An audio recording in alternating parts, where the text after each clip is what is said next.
Last week we were talking about the خصوصيات الرسول, which is all the things that's unique to the Prophet ﷺ, which Allah subhanahu wa ta'ala has given him. And we talked about three things. The first one, that he is the seal of the Prophet, Khatam al-Anbiya. We talked about this. The second one, we talked about that he was sent to all humanity, أرسل العالمين, to all mankind, even another creation, not only human being. And we reported a hadith in there.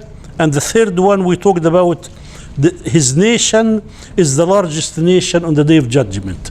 And we also said that in reality, the Christians are much bigger in number than us. But we're talking about the true follower of any prophet. The only nation that's going to be big in size is the Ummah Muhammad sallallahu alaihi wasallam, because Christianity now, and the Christian, they're not really follower of Isa sallam. The fourth one, number 4, is Allah subhanahu wa ta'ala give him the greatest, the continuous, the most magnificent, most effective, most enduring miracle, the eternal miracle, okay, which is the Quran. And the Prophet ﷺ, like I said last week, that he has lots and lots of physical miracles, but this was never really promoted. That was not it. But everybody in previous prophecy, any miracle that people saw, the cane of Musa alayhi salam, whatever it is, Isa alayhi salam, what he did, and he rose up dead people, all these things, only people who saw it believe in it. Now Allah subhanahu wa ta'ala, because this is the last message, Allah subhanahu wa ta'ala combined both the message and the miracle in one thing. So all the time when people look and search the Quran, they will find a miracle that it fit that time. Number 5, that he is gonna be on the Day of Judgment the master, the leader of mankind. Okay, the Prophet ﷺ, in the hadith, he say, "Ana sayyidu waladi Adam." I am the master, the leader of mankind on the Day of Judgment. وَأَوَّلُ مَنْ يَنْشَقُّ عَنْهُ الْقَبْرِ, and I am the first one to be resurrected, and the first to be clothed. As you know, on the Day of Judgment, we're going to be standing on the land of Hashr, that naked, and he will be the first one to be clothed. وأول شافع وأول مشفع, the first to be granted intercession. Okay, that's number 5. Number 6. One question. Yes. You said that first one to be resurrected and clothed, and so this means that the rest of the humankind also will be clothed. On the Day of Judgment, when we come out of the graves, we're gonna be in nudity. There is no clothes. But for him, he's going to be the first to be clothed. He was the first one to be clothed. Yes. But the other rest, all of us, all the mu'min. He first, the prophets and the companions, and we all gonna be. But he is the one who is gonna be first closed. Number 6. Allah subhanahu wa ta'ala غفر له ما تقدم من ذنبه وما تأخر. He was granted and manifested. Allah subhanahu wa ta'ala forgive all his sins which preceded and the one that comes after. And I wanna take little bit time away from this to talk about what sins that the Prophet ﷺ did. Okay, when you read in the Quran, لِيَغْفِرَ لَكَ اللَّهُ مَا تَقَدَّمَ مِنْ ذَنبِكَ وَتَأَخَّرَ, so Allah will forgive your sins, whatever you did before and whatever you will do in the future. What sins he did? Okay, there is 2 things. In reality, this is so-called sins, but they're not really sins.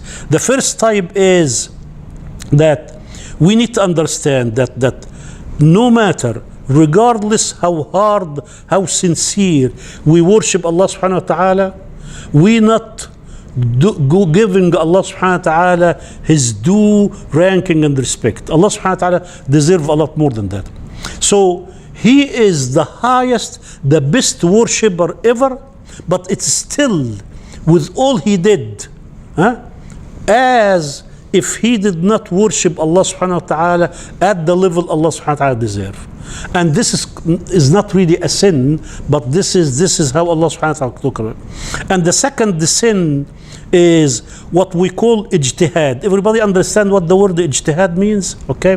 The Prophet ﷺ, if there is no law, for instance, in the Battle of Badr, when they captured the captives of war, the Prophet, there was no law. Allah subhanahu wa ta'ala did not tell him what to do with it. There was no previous law. So he had counsel from the companions. Some people say kill them, some people say take ransom. And he chose to take ransom. But Allah subhanahu wa ta'ala condemned that act. Not because he did not commit a sin. You understand this? So Allah subhanahu wa ta'ala, even with ijtihad, when you try your best, they call it reasoning through analogy. I do not have a law, but I try to apply common sense. You understand this? So Allah subhanahu wa ta'ala, when he do ijtihad, and Allah subhanahu wa ta'ala come and correct him, Allah considers this a sin. It's not a sin, but Allah subhanahu wa ta'ala is teaching us that when we do ijtihad, we really need to do work really hard and you know, do the best we can to do ijtihad. So in reality, when you hear the ayah in Surah Al-Fath that Allah subhanahu wa ta'ala will forgive you for all the sins that he did, he never really did any sins. But this is what we call, this is the so-called sins. And I told you in Surah Al-Anfal, Allah subhanahu wa ta'ala said, ما كان لنبي أن يكون له أسرى حتى يسكن في الأرض.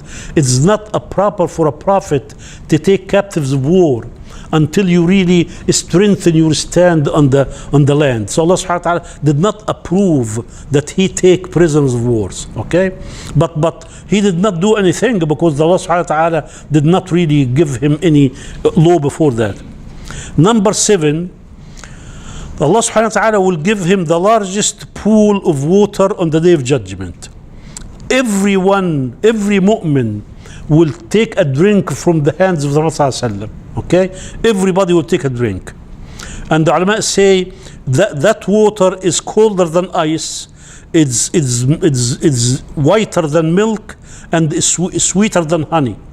But I want you to understand, in Jannah, we do not eat or drink out of hunger or thirst. No, there is no hunger or thirst. It is pure joy. Allah subhanahu wa ta'ala just to give you pure joy. You can eat all day long, all night long, and you know, you don't gain weight, you do not go to the bathroom, you do not feel, there is nothing there. I think we're going to be happy there.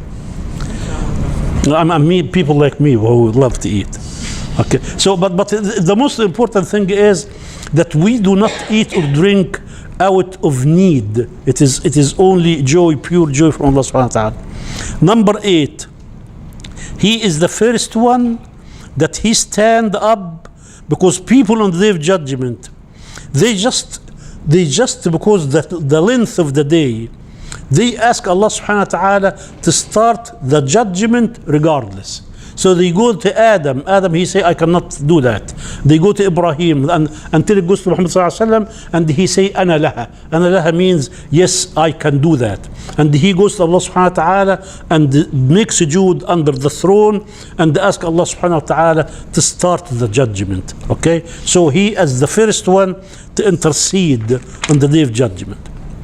Number 9 is, he is the first to enter Jannah. Okay? And al-Malak, the angel, he say to you, I have been commanded to open. So the Prophet ﷺ is the first one. By the way, there is a hadith that the people have in books, that there is a woman that went to the Prophet ﷺ at the gate, and she wanted to go before the Prophet ﷺ. And the hadith say that this woman, that her husband died and she had kids, and she did not get married, and she spent her life to take care of her kids, and this is why she is at high, which the hadith is absolutely wrong. The only one, the first one to enter Jannah is Muhammad sallallahu alaihi wasallam. Number 10, he has the highest place, the pinnacle, the highest point in Jannah, the highest ranking station in Jannah. You know, after every adhan, we make dua. Allahumma ati Muhammadan al-wasila wal-fadila. Everybody say that, right? Okay. Al-wasila wal-fadila. This is the highest in Jannah. It is almost like a pyramid. Okay. The common people will be on the bottom, and the higher you get in piety and righteousness, you move up. But there is one station on the top of Jannah. This is only belong to one person, okay? And this is Muhammad sallallahu alaihi wasallam. But the beautiful thing in Jannah is, if you are way in the basement, like me, if you go all the way and you wish to see Muhammad sallallahu alaihi wasallam, immediately you're gonna see him. You can go see him and go back, okay? So it is a beautiful thing. You wish to see Sayyidina Ibrahim, you wish to see the companions, Allah subhanahu wa ta'ala will grant us that. In fact, he has the highest ranking, not only in Jannah, but in dunya, in our dunya. If you remember when we talk about Al-Mi'raj, when he went to meet Allah subhanahu wa ta'ala in the seventh heaven, at one point, Jibreel stopped. He said, I cannot proceed. I cannot go further than that. This is my limit.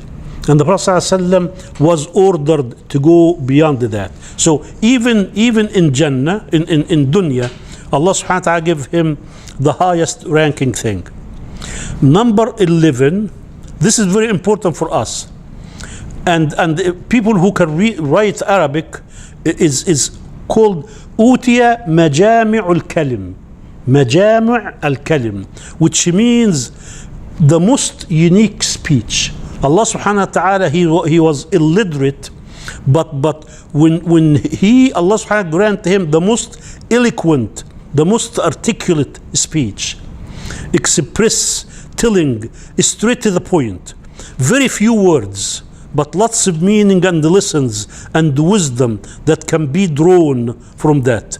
Very little to say, but encompasses so much. So Prophet ﷺ will say just a few words and one hadith, and I probably quickly talk about this last week.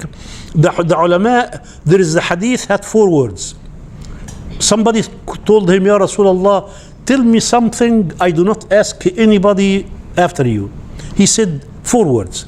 قال قل آمنت بالله ثم استقم. Wallahi, if I tell you how much volumes were written to explain that hadith and the lesson that's drawn from this, it's beyond the belief. It's beyond the belief. قل آمنت بالله ثم قل. Just to give you a taste. كلمة قل, say. Does this really mean that I walk in the mall and I say, I'm amantu billah? قل. The ulama wrote volumes in this. They say this is a continuous case of iman. That anybody who see me walking, anybody who see me or hear me talking, anybody who see me doing something, the sign of iman is there. You understand this? So I am expressing, not verbally, I am expressing iman every single second in my life, in my house, at work, with my wife, wherever it is. Anybody look at me, Allah subhanahu wa ta'ala say, وَمَثَلُ كَلِمَةٍ طَيِّبَةٍ كَشَجَرَةٍ طَيِّبَةٍ أَصْلُهَا ثَابِت. You see it from distance. وَفَرْعُهَا فِي السَّمَاءِ. So the ulama, just the one word, people talk about it for volumes. So beautiful. When he say a hadith, very simple, very short, but the meaning is beautiful. Allah subhanahu wa ta'ala, number 12, Allah subhanahu wa ta'ala ordered us to obey Him and made His obedience, our obedience to Him is proof that we love Allah. قُلْ إِن كُنْتُمْ تُحِبُّونَ اللَّهِ. Say, if you actually love Allah, this is in Surah Ali Imran, ayah 31, قُلْ إِن كُنْتُمْ تُحِبُّونَ اللَّهِ فَاتَّبِعُونِي يُحْبِبْكُمُ اللَّهِ. The proof that you love Allah, that you follow me. If you do not follow me, so your claim is false. Okay? Number 13, the only prophet that Allah swear by his life. Allah subhanahu wa ta'ala in Surah Al-Hijr, Surah 15, Ayah 72, Allah subhanahu wa ta'ala, He say, by your very life, لَعَمْرُكَ, لَعَمْرُكَ, which means by your own life. إِنَّهُمْ لَفِي سَكْرَتِهِمْ يَعْمَهُونَ. By your life, O Prophet, they are wandering blindly in their drunken lust. Okay? Number 14, he is the only prophet that Allah subhanahu wa ta'ala, when He talked to him, did not talk to him mentioning his name. Never say Ya Muhammad. Always say Ya Ayyuha Rasul, Ya Ayyuha Nabi. And this is a tremendous sign of respect. Okay?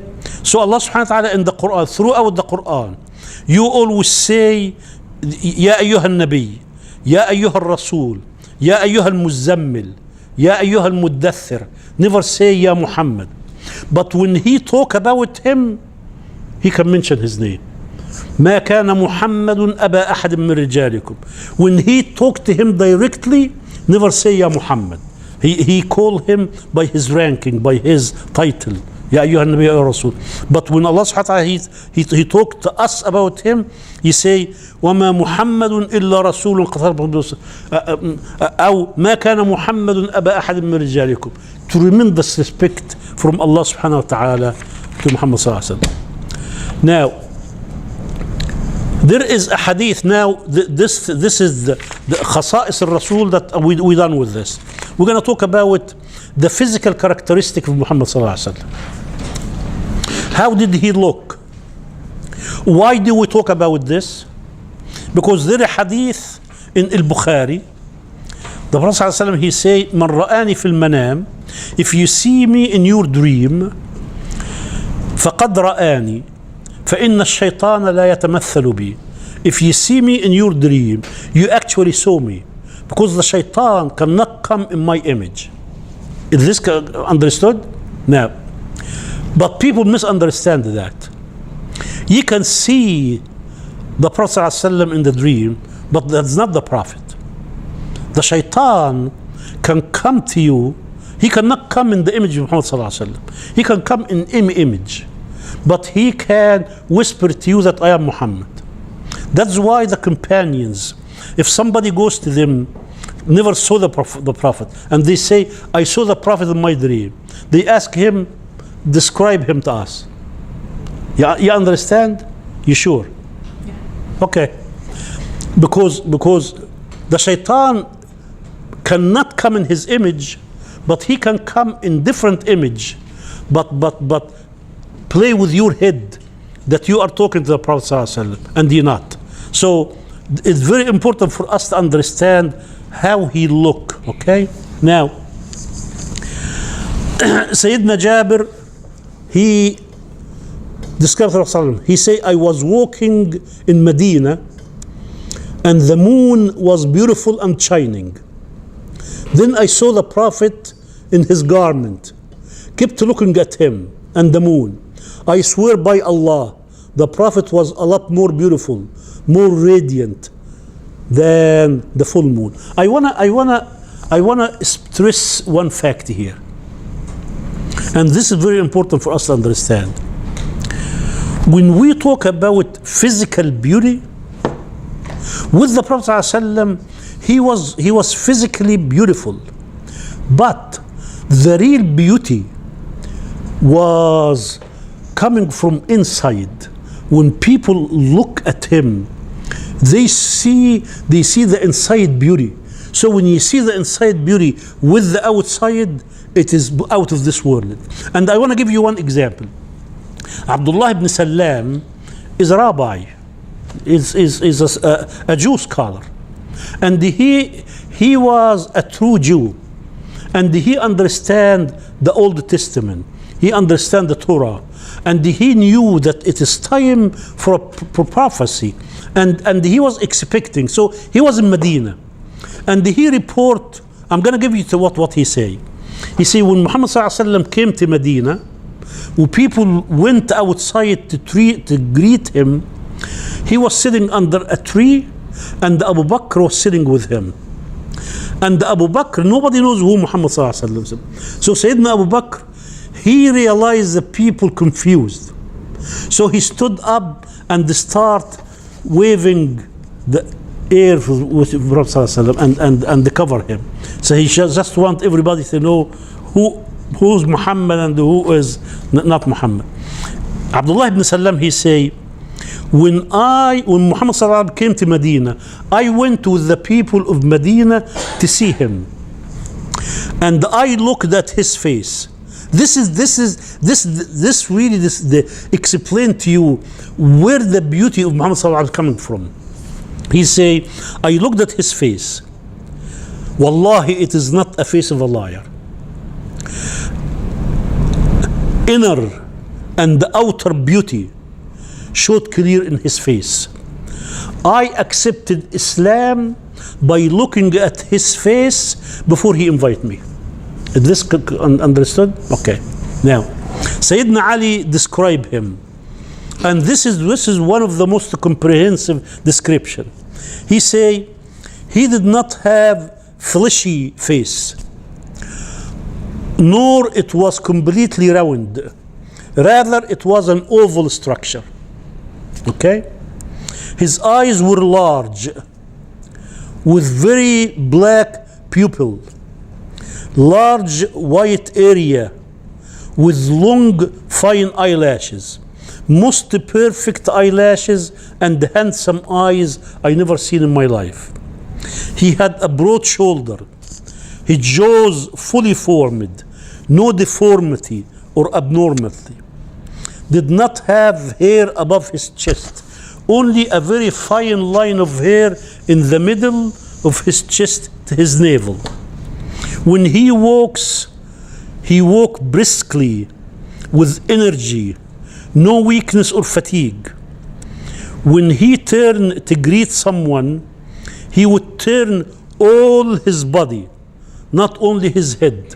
And this is a beautiful characteristic of Muhammad sallallahu alaihi wasallam. You know, sometimes you talk to somebody, and I give him my hand like this, and I'm looking at somebody else. That is very impolite. There's no respect. He say he turn all his body, give full attention to the person he's talking to, and he grasp the hand. He's not the first one to let go. So I am holding your hand, but I'm not gonna be the one to let go. He say he keep his hand until the other person let go. Okay? He say, I never seen anyone before or after him compared to him. Ka'b ibn Malik, he say, whenever the Prophet smiles, felt as if the moon is shining. This is Amr ibn al-As. Amr ibn al-As was one of the fierce enemy of Muhammad sallallahu alaihi wasallam, like Khalid ibn Walid, and their Islam was little bit late. He say there was nothing pleasing. Amr ibn al-As, he say, the one that I hated most was Muhammad sallallahu alaihi wasallam. And when I embraced Islam, I never loved or liked anybody more than I liked him. And he say, there was nothing pleasing, there was nothing sweeter to me than looking at his face. No matter how much I looked, I was never satiated. I never had enough, never reached satisfaction. But by Allah, if you ask me to describe him to you now, I cannot. I cannot. He said, you know something? You look at something, you're so fascinated. You just keep looking, but you really do not concentrate on the fine details. You just look at him. You cannot take your eyes off him. He say, if you ask me to describe him, I would not be able to do. He is beyond my description. Anas ibn Malik, he say, I lived in the Prophet ﷺ. He was his servant. He was his, not servant, I mean, his mother took him and she gave the Prophet ﷺ to help him. He say, the Prophet ﷺ, not very tall or short in between, not extremely white or brown in between. His hair was not fully straight and was not curly either, but it was full body of hair. His hands were softer than silk.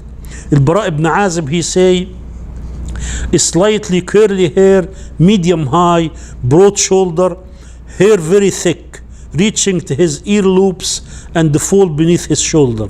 One night I saw him wearing a red garment.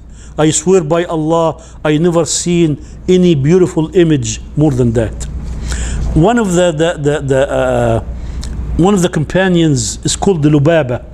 In the Battle of Badr, just people describe him physically and people cannot wait. They also describe him spiritually. He say, in the Battle of Badr, we had only one camel that we share. Ali ibn Abi Talib, Lubaba, and Sayyidina Muhammad sallallahu alaihi wasallam. So they both said to the Prophet, say, Ya Rasulullah, we do not want to ride the camel. You ride the camel. And they say, this is the answer of Muhammad sallallahu alaihi wasallam. He say, the two of you are not stronger than me, and I am not in a lesser need of Allah reward than you. Think about that. This is the beauty, the inner beauty which is also combined with the outside beauty. Now, we wanna go quickly about what we call the political situation at that time, which you called in Arabic al-wad' al-siyasi. What is the political situation in the world at this time? Okay, and simply there was two superpower, major power in the dunya at that time. It's like 10 years ago, 20 years ago, Russia or the Soviet Union and America. The two superpower were the Persian Empire and the Roman Empire.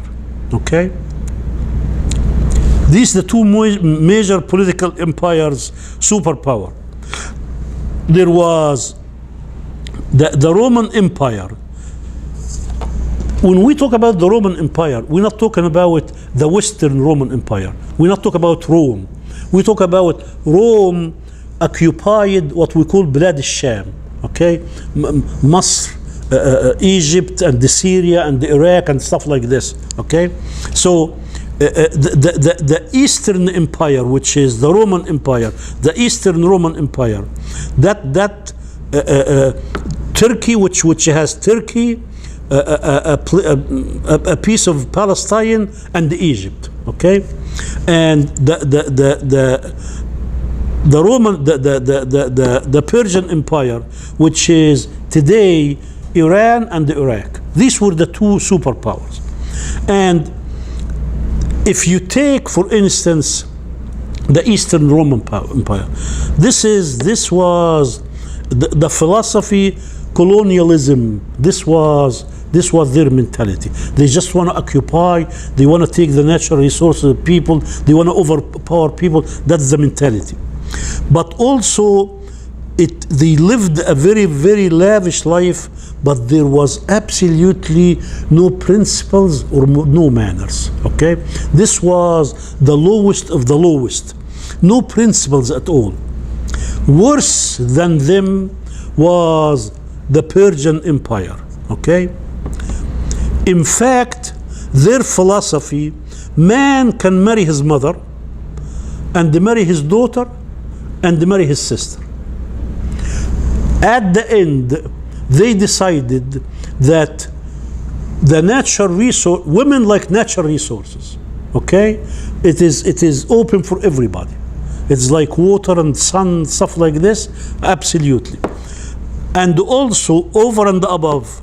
So over and above, they were living in superstitions, false philosophies. I mean, the two superpowers had all the tools that destroy them from inside. You understand this? When the civilization has absolutely no morals, that is the first step on, in the destruction. And if you look after the two superpowers, you have Greece, which is Yunan, Greece now, which is also full of philosophies, superstitions. There was nothing there. India was the lowest point religiously, social manner. And Europe was even worse. Europe at that time, the religious people at that time, punishing the body is to get you closer to Allah subhanahu wa ta'ala. Not taking a shower for 2 billion years, that is the highest that can get you closer to Allah subhanahu wa ta'ala, and the punishing your body. So it was very, very low. If you look at the Arabian Peninsula, where the Prophet ﷺ was sent, they also were very, very bad. Okay? Now, they were living in darkness and ignorance, very low point in human character. No women rights can be inherited. No women rights. The woman itself can be inherited. Had all the bad traits of the Arab tribal. And they fight wars for very insignificant reason. Anything that bother, happened between two tribes, they can fight for years over it. But here is the beauty. Here is the beauty of the Arab Peninsula at that time. Okay. Now, if you look at the Arabs, the tribal life, they almost were like raw materials. Okay, this is something unmanufacturing, nothing really cast in iron, not molded yet. People were very, very simple people, but there was ignorance. But the ulama say the difference between the ignorance of the Arabs and the other ignorance, the Arabs were what we call simple ignorance. You understand this? I do not know any better. But I do not they did not have philosophies. They did not have ideas. They do not have any idea. Just a simple people. But the good thing is, when they know the truth, when you teach them something, when you convince them that this is wrong, they can leave it. So the ulama say, think about them as when you go in a mine gold and you mine for gold, what do you get?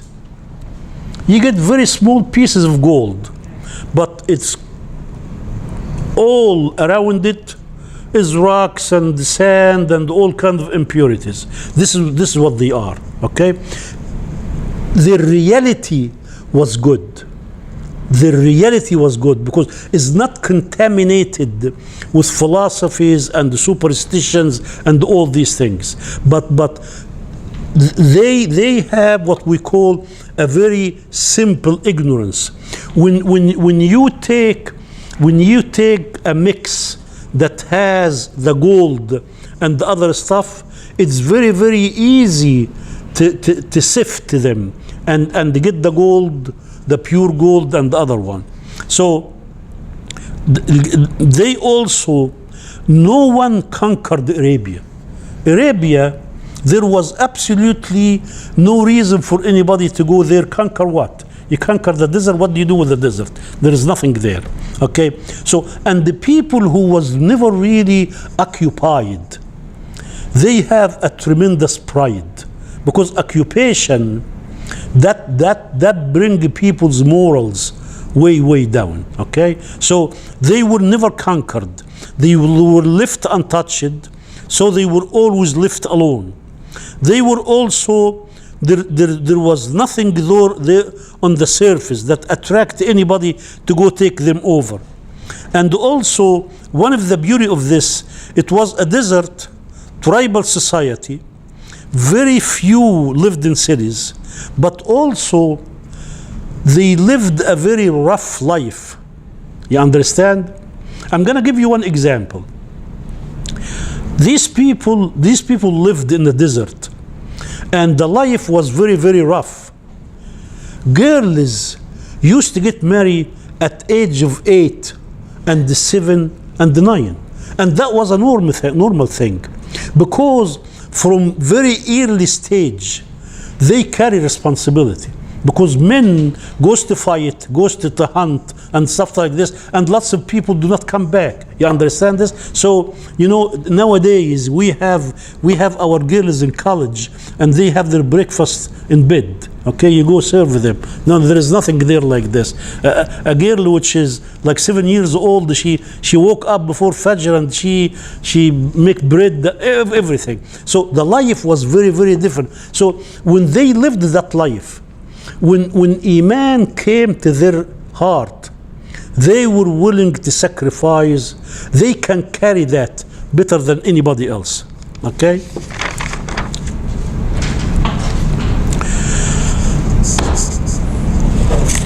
Do you guys have any question about so far?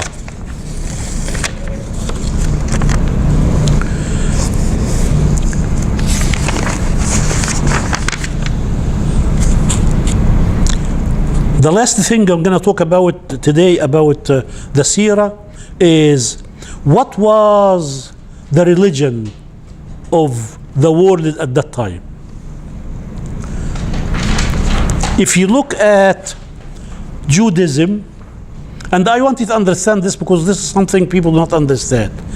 Judaism is a religion that it became nothing but rituals, okay? And also, it has really no message to humanity. Why are we saying that? To become, if you are convinced to be a Jew, you cannot. To be a Jew, your mother have to be a Jew. You understand? So, what is in that religion for me?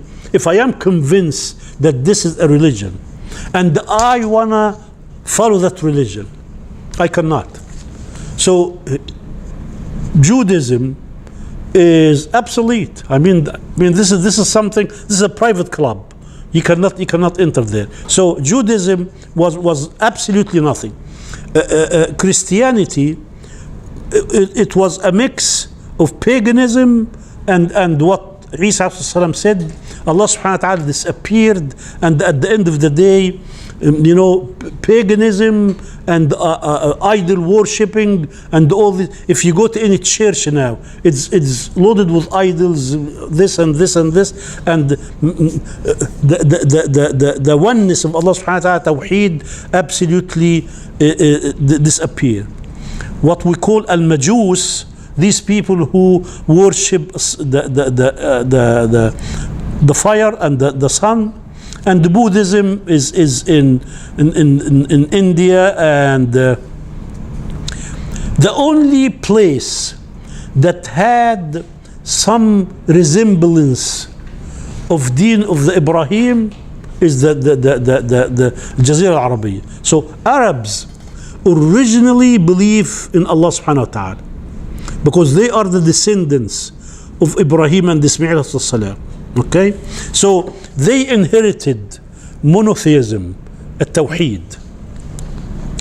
They actually respected al-Kaaba very much. Just to give you an idea, if you look at the Kaaba today, there is around the thing around the Kaaba on one side is called the Hijr Ismail.